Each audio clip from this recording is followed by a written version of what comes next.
Hello guys and welcome back to the Sports Vehicle Performance YouTube channel. With Charlie today, we're both going to be running through this Porsche 997 Cabriolet. It's definitely some better days, and that is a big understatement. You'll see when we get into it. This car, yeah, it's not in a good way. So yeah, we'll get around it. Yeah, we'll show you around. Start off at the front. Very minor thing, but you know, just got to take into account. So headlight lenses are hazing up quite badly. Yeah, so that's an MOT fail. Yeah, missing the front number plate, which is, you know, again a very minor thing at this point. Yeah. When you look at the rest of the car. Under inspection, you can see there's a lot of debris sat in front of both of the side radiators, which over time leads to, you know, corrosion of the radiators, and they are a bit moist on the bottom of them. So yeah, and you get leaks. Yeah, get leaks, and yeah, eventually over time they'll just completely corrode through. And you'll have no aircon, and then it gets even worse and you have a coolant leak. Also, just in the engine bay, the auxiliary belt, it's not cracking, but it's in better days and it's due to be changed. I think this car may have been quite poorly, you know, maintained and serviced. I think we could say that again. Yeah. The bonnet release doesn't work, it's completely knackered, it's stuck up like that. There is a bit of funky wiring going on in the fuse box, so yeah, not sure what's going on there, but it needs a switch at minimum to get that front boot open, so we can't even look in there. What we'll do now is we'll send it up to kind of this height and we'll look around the brakes and the suspension. As you can see, if you look up here, this dust mellow and the bumps. Bump stop here has definitely seen better days. It's completely perished and it's just not going to be doing its job anymore, to put it lightly. We've got some rather expensive discs on this car. Lovely carbon ceramics. Yeah, I mean, thankfully they're in pretty good condition, to be honest with you, but the pads are, I mean, they ain't going to be stopping nothing in a pretty short time, so they definitely need replacing. And we've actually got a quote off Porsche, so genuine pads from Porsche, £615 just for a set of front pads. You think that's not ridiculous? Well, you know, you might think that is ridiculous when you compare it to normal things, but when you know the price of carbon, you know, discs and stuff, for a set of discs for this car, surface transforms, that's aftermarket, not even genuine, it's £6,000. So when you compare the price of the pads to the discs, it seems cheap. I mean, my first car was 400 quid. Yeah, for the old car. But yeah, like, you know, the car's probably 20, 30 grand's worth in perfect condition. So to spend that much on your discs alone is just ludicrous. So steel conversion is an option. So we'll obviously mention that to the owner along with all the other issues and put that forward. Yeah, again on the rear, pads are a bit low, more so on the inner pad. It's quite close to the wear indicator, but again, thankfully, the discs are in decent because obviously condition. if that pad had worn down and gone metal onto the carbon disc, that would just scrap the discs. Just condemning the discs then. You don't really want to be driving this much further if you want your discs and save yourself a big job and a lot of money. Oh, also to mention as well, there is a bit of play. You might just be able to pick it up on either side, playing the inner rack joints. So yeah, which I did notice when I drove the car into the workshop, you know, under steering, you could hear it. One thing it has got going for it, it's got a nice set of tyres on it, N2 rated, but that's probably just in the pictures on the auction. It's got carbons and nice tyres, and you think, oh, it must be a good car. Maybe not. Sometimes that, you know, the things that you can see to the eye from the outside are to hide what's underneath, which you will. You can polish a turd. Let's just say now. that. Yeah. Let's send the car up anyway, and then we'll take a deeper dive into the more extensive problems. So you join us under the car. First thing you notice here is lots of coolant leaks. So I mean, this rubber is just, you know, perished. It's not nice. It's leaking, and that's like minor. So if you come forwards, you'll see the main water pipes here, you know, completely leaking, third over with old antifreeze. Same on this one. And the story doesn't get any better up front. We'll show you that, you know, shortly. But the coolant crossover pipes are completely knackered. But the issue is with that, it's not just a case of a short little hose. You know, it's engine out to do that. So that just adds a lot of labour and a lot of cost. Yeah. Moving swiftly onto the exhaust, I mean either side, you've got a lot of cracking here and around these seams. I mean the exhaust is blowing anyway. Yeah, you can audibly hear it's blowing. These flange fixings here are completely knackered, gone. Yeah, common issue. Which again is probably going to be blowing from there, if I'm honest. We see that quite a lot. The fixings. Yeah, they just corrode away over a couple of years, and they end up being the same with the manifolds on this as well. All the bolts there, they're going to need drilling out for sure. They're not going to come undone. Definitely. So, you know, the labour involved in that, aside from the cost of an exhaust, which is also not cheap, it's just, you know, crazy. So, yeah, it really does add up. Oil leaks, quite a few there, aren't there? Lower chain tensioner here, that's leaking quite badly. Moving over to here, there's, you know, rear main, signs of a rear main leak, or IMS here, or IMS. Again, see that quite often now. It is common, but when you've got lots of common issues, they add up. Yeah. Here we've got quite a severe case of leaking from the tandem pump, and if you look up there, you can probably see as to why it is leaking, because if I'm honest, that's possibly one of the worst states I've seen a tandem pump in before. Yeah. Like this car had to be trailered here, because as soon as you turn the engine on, that is completely porous, leaking over the floor, so you don't want to run it with that. You run out of oil very quickly. So, talking about oil, on first initial startup, there's quite a lot of blue smoke coming out the exhaust, which is signifying that there's an internal issue with the engine. It could be as simple as a PCV, like air oil separator, but I'm not convinced. We'll have to see. We're probably going to have to do a bore score on it. That's what we'd like to do. We'll have to speak to the owner whether they'll authorise it.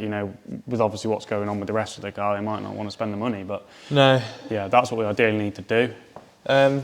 This damper over here is pretty damn wet, especially compared to the other side. So again, that's another problem. Yeah. And if that one's knackered, you change them in a pair anyway. It's, most garages do that, and it's just always something that we at least advise, because you don't want a fresh damper on one side and then a weak one that could start leaking in 2 months' time on the other one. Yeah, for sure. Drive shaft. Yeah. They're quite corroded. They're not gone porous. We have actually seen them go porous before, but they're not going to be far away. No, but the boots up there, you can see, again, there's no minor splits or anything, but they're just aged and starting to crack, basically, on the edges there. It looks like it's got recent heat shields fitted to it, which is one positive thing. Yeah. We'll have to take them off to look at the coil packs properly, because obviously, as you may know, cracking on the coil packs is very common on 996s and 7s. Yeah. So we'll have to look a bit further into that. Yeah. All the under trays we've taken off. Well, not all of them, but the main ones. We've got a couple of scabby brake pipes here on either side. Yep. And they're just the short ones. Yeah. You want to see the full length ones running down the car. They also need changing. For example, here. Which is another reason for the engine to come out. Yeah.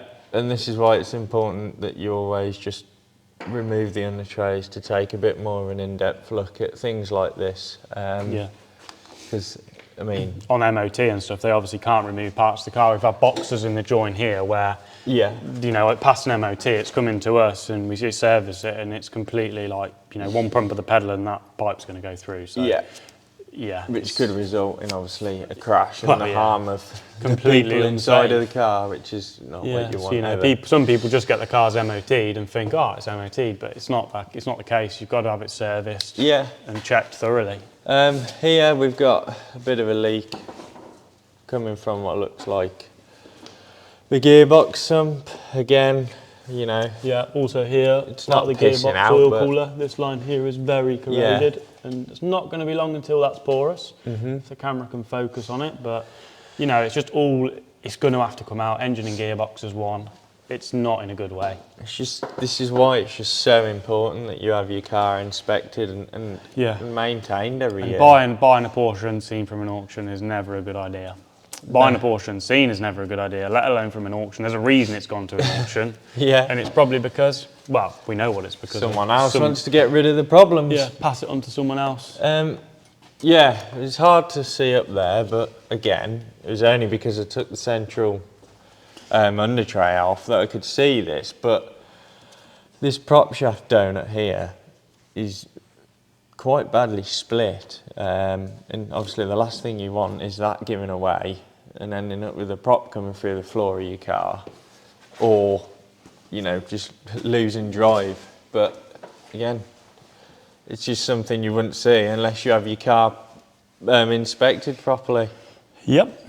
And by people that know what they're looking for. That's the main thing. People who've seen all these issues before, and yeah, which is ourselves. We've seen plenty of it. Moving on to the front. Obviously, I know that one's not showing signs of leaking yet, but this one definitely is. And you change it all as part of you know, the job. So they're common as muck. The amount of sets we do of coolant crossover pipes is just beyond belief. If your car hasn't had them done, it probably needs them doing. Yeah.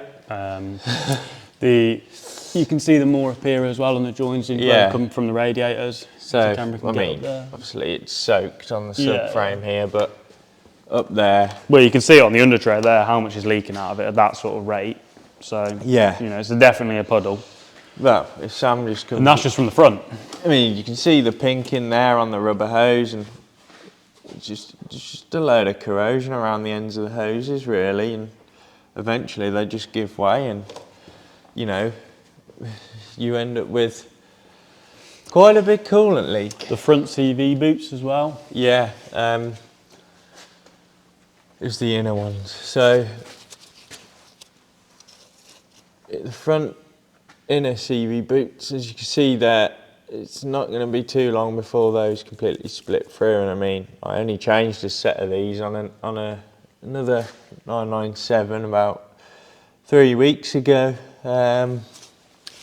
So again, you can't really see these unless you take the front under tray off. Yeah, you know, it's not good. It's another issue with buying a C4. Well, I say another issue. It is an issue with a C4. Is obviously you've got more drive shafts. Yeah.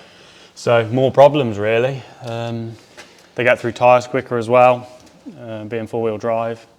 And the front diffs as well is another issue because, you know, it's another serviceable item. We've seen these before where they're completely knackered, run out of oil. You've got obviously the seals where your shafts go in, they can leak. So, you know, C4s are great, but you know, when you're thinking of maintenance and you're already maintaining a Porsche, it just adds to it, doesn't it? So yeah. So yeah. Obviously, front brake pipes are similar. It's just, you know, it's all kind of common stuff. But this car is an example with every common issue is on it. Yeah. It's just crazy, really, because I mean, it's just quite sad to think that, you know, some Porsche owners, well, I mean, other cars like this, you know, sports cars and stuff, it's going to be their next pride and joy, and you know, it takes some people a lot of time to save up to buy these sorts of cars. And if they've been saving up to buy this, you feel bad for them, don't you? Unfortunately, like, sometimes we have to be the bearer of bad news, but that's our job, you know. We can't lie and say, oh, you bought a brilliant car, because it really isn't. No. Like, we've got to be honest and just say how it is. Always be honest, tell the truth, and just try and point them in the right direction. Try and work through it with you if it's a case of, you know, we do the major issues, you know, this month, so the coolant leaks, and then we get through to, you know, the next issues another month and just kind of work out and spread the payment costs for you so you haven't got to suddenly pay out a lot of money in one go, which obviously not everyone can afford, we understand that. So we can categorise it from, you know, very important to minor issues. Yeah, and another thing we did do, which is what we always do, is plug in our diagnostics into the car, you know, and just check for fault codes on every system. Genuine P-Wiz stuff, haven't we? So yeah, it unfortunately on this car, as well as the physical things you can see that are problems, there's quite a lot of fault codes stored in the engine. Things like random misfires and all sorts of stuff. So as I said, we haven't actually looked at the coil packs and plugs yet. We haven't even looked at the history. It may never have had spark plugs, so we're going to have to look through 15,000 miles. Yeah, you'd like to hope it has, but yeah, you don't know, do you, with people? So we'll see. Yeah. But no. Yeah. Hopefully this has been a bit of an insight know, exactly what I was going to say. For anybody looking into buying a 997 or any Porsche in general. Of what you've got to look out for. And as we always do, we stress the importance of having a pre-purchase inspection, because you've got to have it done or you're just going to be out of pocket. So, you know, it's worth paying a couple £100 to have us look at the car, get it down to us, and we'll save you a lot of money in the long run. But no, I hope it's been an informative video. And thanks for watching. Thank you very much. Hope you enjoyed. We'll see you next time. Don't forget to like, subscribe, comment your thoughts below. We'll see you next time.